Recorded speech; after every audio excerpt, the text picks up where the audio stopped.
नमस्कार दोस्तों, IFL security में आपका स्वागत है। आज हम चर्चा करेंगे पिछला हफ्ता मार्केट का कैसा रहा और आने वाले हफ्ते में इम्पॉर्टेंट टेक्निकल लेवल मार्केट का ट्रेंड कैसा हो सकता है। हम ये जानने की कोशिश करेंगे इक्विटी, कमोडिटी, करेंसी मार्केट में मार्केट का ट्रेंड कैसा हो सकता है और अगले हफ्ते मार्केट में इम्पॉर्टेंट लेवल कौन कौन से होंगे। हम शुरुआत करते हैं सबसे पहले इक्विटी मार्केट से। हमने देखा पिछले हफ्ते फेडरल बैंक ने इंटरेस्ट रेट क्वार्टर पॉइंट से बढ़ाए, जिसके बाद हमने देखा इक्विटी मार्केट में एक शानदार रिकवरी आती हुई देखी गई। डाउ जोन्स करीबन 5.5% की तेजी के साथ 34,754 के स्तर पर बंद होता हुआ देखा गया। वहीं सेंसेक्स और निफ्टी के अंदर भी हमने अच्छी बढ़त आते हुए देखी। सेंसेक्स करीबन 4.25% के गेंस के साथ 57,863 के स्तर पर बंद होता हुआ देखा गया। निफ्टी के अंदर भी हमने करीबन ऑलमोस्ट 4% तक के गेंस आते हुए देखे और निफ्टी करीबन 17,287 के स्तर पर बंद होती हुई देखी गई। कहीं ना कहीं देखें तो अगर हम इंडियन मार्केट की बात करें तो हमने वीक के एंड में एफआईआईज़ की तरफ से नेट खरीदारी होती हुई देखी, जिसकी वजह से हमने इक्विटी मार्केट में एक बढ़त बनते हुए देखी। माना जा रहा है कि आने वाले समय में जिस तरीके से मार्केट ने ब्रेकआउट लिया है, टेक्निकल चार्ट्स पे स्ट्रॉन्ग इंडिकेशन बना है और फंडामेंटली भी खरीदारी लौटती हुई दिखाई दी है, तो आने वाले दिनों में इक्विटी मार्केट के अंदर तेज़ी देखने को मिल सकती है। निफ्टी के इंपॉर्टेंट लेवल्स सपोर्ट 16,700 से लेकर 16,300, रेजिस्टेंस 17,550 से लेकर 17,900 का रहेगा। हमारा मानना है कि आने वाले हफ्ते में मार्केट में ट्रेंड पॉजिटिव रह सकता है और इक्विटी मार्केट के अंदर एक अपसाइड मोमेंटम रह सकता है, जो कि ऊपर 17,550 से लेकर 17,900 तक के टारगेट के लिए मार्केट में तेज़ी देखी जा सकती है। तो यहाँ पर खरीदारी की सलाह दी जा सकती है। अब हम बात करते हैं कमोडिटी मार्केट की। तो जहां हमने इक्विटी मार्केट में बढ़त आती हुई देखी, वहीं हमने देखा गोल्ड सिल्वर के अंदर नेगेटिव ट्रेंड देखने को मिला। गोल्ड के भाव एमसीएक्स में करीबन 2.71% की गिरावट के साथ 51,447 के स्तर पर बंद होते हुए देखे गए। वहीं अगर हम स्पॉट मार्केट की बात करें तो इंटरनेशनल मार्केट में करीबन 3.25% की गिरावट रही और करीबन $1921 के स्तर पर गोल्ड के भाव बंद होते हुए देखे गए। जिस तरीके से इंटरेस्ट रेट बढ़ाए गए हैं और माना जा रहा है कि आगे भी और इंटरेस्ट रेट बढ़ सकते हैं, तो एक प्रॉफिट बुकिंग का दौर हमने गोल्ड सिल्वर में आते हुए देखा। हमें लगता है अगले हफ्ते भी गोल्ड के अंदर एक नेगेटिव ट्रेंड देखने को मिल सकता है। हालांकि लॉन्ग टर्म ट्रेंड अभी भी गोल्ड का पॉजिटिव है, मगर शॉर्ट टर्म ट्रेंड में एक प्रॉफिट बुकिंग, एक सेलिंग प्रेशर गोल्ड में देखने को मिल सकता है, क्योंकि बाकी सेंट्रल बैंक्स भी इंटरेस्ट रेट बढ़ाने की बात कर रहे हैं। तो अगर इंटरेस्ट रेट बढ़ते हैं तो गोल्ड में कुछ सेलिंग प्रेशर देखने को मिल सकता है। गोल्ड में अगले हफ्ते के लिए इंपॉर्टेंट सपोर्ट 50,800 से लेकर 50,300, रेजिस्टेंस 51,800 से लेकर 52,300 का हो सकता है। हमारा मानना है कि अगले हफ्ते गोल्ड के अंदर गिरावट देखी जा सकती है और गोल्ड का भाव नीचे 50,800 से लेकर 50,500 तक और इंटरनेशनल मार्केट में $1,890 तक के लेवल दिखा सकता है। सिल्वर की अगर बात करें तो सिल्वर के भावों में भी नरमी देखने को मिली और सिल्वर के भाव करीबन 3.5% की गिरावट के साथ 67,876 के स्तर पर बंद होते हुए देखे गए। इंटरनेशनल मार्केट में सिल्वर के भावों में करीबन 3.5% की गिरावट रही और करीबन $24.94 पर आउंस के स्तर पर बंद होते हुए देखे गए। सिल्वर में एक स्ट्रॉन्ग सपोर्ट 65,500 और 63,000 का रहेगा। रेजिस्टेंस 69,500 से 71,000 के बीच हो सकता है। हमारा मानना है कि सिल्वर के अंदर भी डाउन ट्रेंड देखने को मिल सकता है और सिल्वर के भाव नीचे 65,500 से लेकर 65,000 तक के लेवल को छू सकते हैं। इंटरनेशनल मार्केट में $24.20 के लेवल देखे जा सकते हैं। यहाँ पर भी बिकवाली का ट्रेड लिया जा सकता है। अब हम बात करते हैं बेस मेटल की। तो जहां हमने बुलियंस में गिरावट आते हुए देखी, वहीं हमने बेस मेटल में मिला-जुला रुख देखा। हालांकि यहां पर भी हायर लेवल पर सेलिंग देखने को मिली, मगर अगर हम कॉपर की बात करें तो यहां पर करीबन 0.70% के गेंस देखने को मिले और कॉपर के भाव 816.50 के स्तर पर बंद होते हुए देखे गए। कॉपर के अंदर स्ट्रॉन्ग सपोर्ट 790 से लेकर 770 और रेजिस्टेंस 825 से लेकर 845 का रहेगा। हमारा मानना है कॉपर के अंदर अगले हफ्ते कुछ नेगेटिव टेरिटरी के साथ ट्रेड हो सकता है और यहाँ पर 790 से लेकर 785 तक के लेवल देखने को मिल सकते हैं। जैसे जैसे इंटरेस्ट रेट बढ़ाएंगे तो यहाँ पर जो इन्वेस्टमेंट है वो कमोडिटी से हटकर इक्विटी मार्केट में जा सकता है, जहाँ पर हम कमोडिटी मार्केट में गिरावट देख सकते हैं। जिंक के भावों में भी हमने बढ़त बनते हुए देखी। 0.5% के गेंस के साथ जिंक के भाव करीबन 319.90 के स्तर पर बंद होते हुए देखे गए। जिंक में महत्वपूर्ण सपोर्ट 310 और 300 का रहेगा। रेजिस्टेंस 330 और 345 का रहेगा।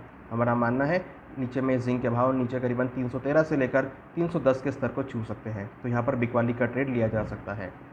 अब हम बात करें एल्युमिनियम की, जहाँ पर हम कंटिन्यूस तेज़ी देख रहे थे। पिछला हफ्ता एक गिरावट के साथ बंद हुआ। एल्युमिनियम के भाव करीबन 3.5% से ज़्यादा की गिरावट के साथ 272.20 के स्तर पर बंद होते हुए देखे गए। एल्युमिनियम के अंदर इंपॉर्टेंट सपोर्ट 265 से लेकर 257, रेजिस्टेंस 280 से लेकर 285 का रहेगा। हमारा मानना है एल्युमिनियम के अंदर भी गिरावट के साथ ट्रेड हो सकता है। टेक्निकल चार्ट्स पे अगर देखें तो मार्केट में गिरावट देखने को लग रही है। हमें लगता है कि यहाँ पर एक ब्रेकडाउन देखने को मिला है जो कि आगे एक्सटेंड और हो सकता है, और एल्युमिनियम के भावों में हम गिरावट यहाँ पे करीबन 265 से लेकर 260 तक के स्तर को छू सकता है। तो बेस मेटल के अंदर भी बिकवाली की सलाह रहेगी। अब हम बात करते हैं एनर्जी सेगमेंट की। हमने देखा एनर्जी सेगमेंट में हमने अगेन एक गिरावट भरा सेशन देखा। क्रूड के भाव MCX में करीबन 3% से ज़्यादा की गिरावट के साथ 7,864 के स्तर पर बंद होते हुए देखे गए। हालांकि हमने कुछ एक रिकवरी आते हुए देखी थी, मगर एक्सपेक्टेशन है क्रूड के भावों में हम यहाँ पर सप्लाई का असर आते हुए देखेंगे। जिस तरीके से UAE ने और US ने प्रोडक्शन बढ़ाने की बात करी है, US के ऑयल रिस्क काउंट बढ़े हैं, उसकी वजह से हमें लगता है कि आने वाले समय में क्रूड की सप्लाई बढ़ सकती है, जिससे भावों में नरमी देखने को मिल सकती है। तो यहाँ पर भी हमारा सेल का कॉल रहेगा। क्रूड में अगर सपोर्ट की बात करें तो 7,400 से लेकर 7,000 के बीच सपोर्ट रहेगा। रेजिस्टेंस 8,200 से लेकर 8,650 का रहेगा। इंटरनेशनल मार्केट में क्रूड में सपोर्ट नीचे करीबन $102 से लेकर $95, रेजिस्टेंस $113 से लेकर $117 के बीच रहेगा। हमारा मानना है इंटरनेशनल मार्केट में $95 तक के लेवल क्रूड में देखने को मिल सकते हैं, और MCX में 7,400 से लेकर 7,000 रुपये तक के लेवल क्रूड में आ सकते हैं। तो यहाँ पर भी बिकवाली का ही ट्रेड रहेगा। नेचुरल गैस की अगर बात करें तो नेचुरल गैस में हमने ट्रेंड पॉजिटिव आते हुए देखा। हालांकि यहाँ पर भी हायर लेवल से कुछ बिकवाली देखने को मिली। नेचुरल गैस के भाव करीबन 1.5% की तेजी के साथ 370.10 के स्तर पर बंद होते हुए देखे गए। यहाँ पर हम हायर लेवल्स पर सेलिंग प्रेशर आता हुआ देख सकते हैं, क्योंकि जिस तरीके से इन्वेंट्रीज यहाँ पर बढ़ी हैं और समर सीजन में डिमांड कम होने का असर भी नेचुरल गैस पर रह सकता है। तो यहाँ पर भी बिकवाली की सलाह रहेगी। सेल ऑन राइज की मार्केट नेचुरल गैस में देखने को मिल सकती है। नेचुरल गैस में स्ट्रॉन्ग सपोर्ट 345 से लेकर 325, रेजिस्टेंस 385 से लेकर 400 के बीच रहेगा। यहाँ पर भी बिकवाली का ट्रेड ले सकते हैं, और यहाँ पे जो मार्केट है 345 से लेकर 385 के बीच ट्रेड हो सकता है। अब हम बात करते हैं करेंसी सेगमेंट की। जैसा कि हमने लास्ट वीक भी प्रेडिक्ट किया था कि USD INR अप्रिशिएट होकर ट्रेड हो सकता है, तो वैसा ही हमने इस हफ्ते भी ट्रेड होते हुए देखा। हमने देखा USD INR करीबन 0.91% अप्रिशिएट होकर 75.86 के स्तर पर देखा गया। हमारा मानना है जैसे जैसे इक्विटी मार्केट में तेज़ी देखने को मिलेगी तो USD INR में यहाँ पर एप्रिसिएशन देखने को मिलेगा। मीन्स रुपी यहाँ पर डॉलर के अगेंस्ट में स्ट्रांग हो सकता है। हमारा मानना है यहाँ पर जो अगले हफ्ते के लिए इंपॉर्टेंट लेवल्स रहेंगे, सपोर्ट जो है करीबन 75.30 से 74.80, रेजिस्टेंस 76.30 से 76.60 का रहेगा, और रुपी यहाँ पर अप्रिशिएट होकर ट्रेड हो सकता है। यहाँ पे जो ट्रेडिंग रेंज है यहाँ पर बिकवाली की सलाह रहेगी। 75.30 से लेकर 75 तक के लेवल USD INR में देखने को मिल सकते हैं। तो यहाँ पर USD INR में बिकवाली का ट्रेड ले सकते हैं, मीन्स रुपी में एप्रिसिएशन देखने को मिल सकता है। यूरो INR की अगर बात करें तो यहाँ पर हमने गिरावट आते हुए देखी। करीबन 0.5% की गिरावट के साथ यूरो INR 83.93 के स्तर पर बंद होता हुआ देखा गया। यूरो INR में स्ट्रॉन्ग सपोर्ट 83.30 से लेकर 82.80, रेजिस्टेंस 84.50 से 85.10 का रहेगा। हमारा मानना है यूरो INR में अगेन हम गिरावट देख सकते हैं, और यहाँ पर जो टारगेट्स हैं 83.50 से 83.30 तक के लेवल देखने को मिल सकते हैं। तो यूरो INR के अंदर भी सेल ऑन राइज का मार्केट रहेगा, यहाँ बिकवाली के साथ ट्रेड ले सकते हैं। दोस्तों अब हम बात करते हैं एग्रीकल्चर कमोडिटी की। एग्रीकल्चर कमोडिटी में हमने पिछले हफ्ते काफ़ी ज़्यादा मोमेंटम आते हुए देखा। हमने देखा ग्वार सीड ग्वार गम में हायर लेवल पे बिकवाली देखने को मिली। हालांकि लोअर लेवल पे भी वहाँ पे खरीदारी कुछ आती हुई दिखाई दी, मगर ओवरऑल अगर हम ग्वार सीड को देखें तो पिछला हफ्ता नेगेटिव रहा। ग्वार के भाव 0.5% से ज़्यादा की गिरावट के साथ 6,160 के स्तर पर बंद होते हुए देखे गए। ग्वार में अगर देखें तो डिमांड कम होने की वजह से भावों में नरमी देखने को मिली। जिस तरीके से चाइना में कोरोना वायरस फैल रहा है उसकी वजह से माना जा रहा है कि क्रूड के जो डिमांड है वो वहाँ पर कुछ कम हो सकती है। तो अगर क्रूड की डिमांड कम होती है तो ग्वार गम की जो एक्सपोर्ट डिमांड है उस पर असर देखने को मिल सकता है। और अगर कोरोना वायरस दोबारा से फैलता है तो यहाँ पर हम ग्वार सीड ग्वार गम के भावों में कुछ नरमी देखने को देख सकते हैं। डिमांड भी यहाँ पर कुछ कम हो सकती है। ग्वार में स्ट्रॉन्ग सपोर्ट 5,900 और रेजिस्टेंस 6,450 का रहेगा। हमारा मानना है आने वाले हफ्ते के लिए ग्वार में एक रेंज 6,000 से लेकर 6,300 के बीच रहेगी। इसके बीच में मार्केट ट्रेड हो सकता है। जनरली सेल ऑन राइज का मार्केट देखने को मिल सकता है, तो बिकवाली की सलाह हायर लेवल पर हो सकती है। अब हम बात करें मसालों की, तो मसालों के अंदर भी हमने यहाँ पे नरमी आते हुए देखी। जीरा के भाव करीबन 1.5% से गिरावट के साथ 20,815 के स्तर पर बंद होते हुए देखे गए।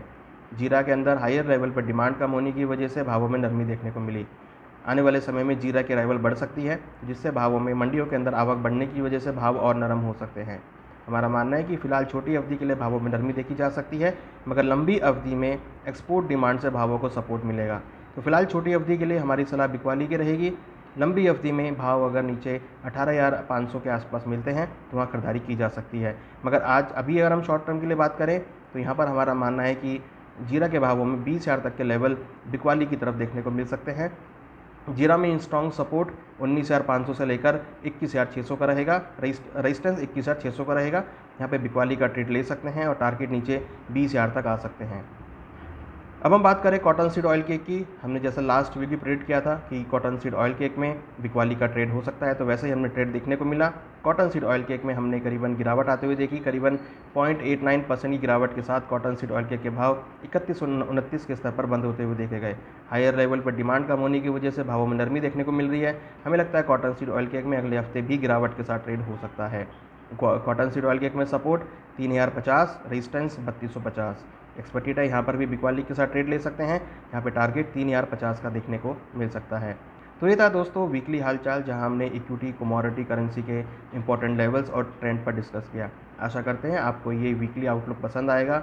आज ही आप हमारा यूट्यूब चैनल सब्सक्राइब करें, IIFL का ट्विटर अकाउंट सब्सक्राइब करें, IIFL का टेलीग्राम चैनल सब्सक्राइब करें, जहाँ पर आपको ऐसी इंटरेस्टिंग वीडियोज़, ऐसा इंटरेस्टिंग नॉलेज जो कि आपको ट्रेडिंग में हेल्प करेगा, मिलती रहेंगी। धन्यवाद।